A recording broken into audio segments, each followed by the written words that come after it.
Welcome to our channel. Today we how to register with Replit for LinkedIn project demonstrations step by step clearly.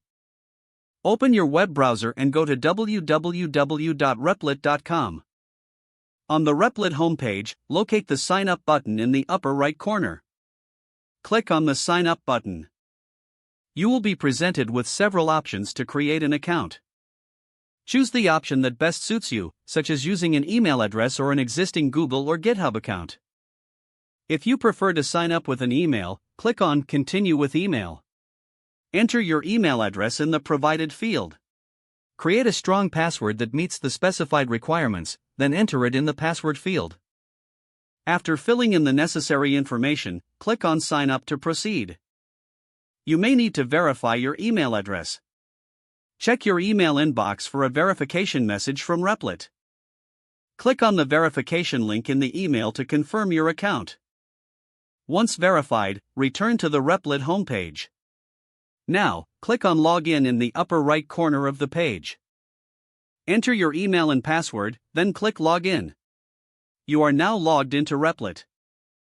Familiarize yourself with the interface and features available. To create your first project, click on the Create button. Choose from templates or start with a blank project, depending on your needs. Name your project and adjust any settings as needed before creating it.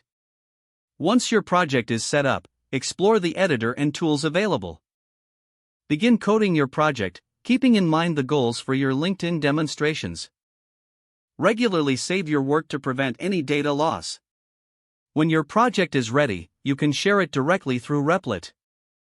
Use the Share button to obtain a link for your LinkedIn post. Copy the link and prepare to include it in your LinkedIn project demonstration. Your Replit account is now fully set up for showcasing your projects on LinkedIn.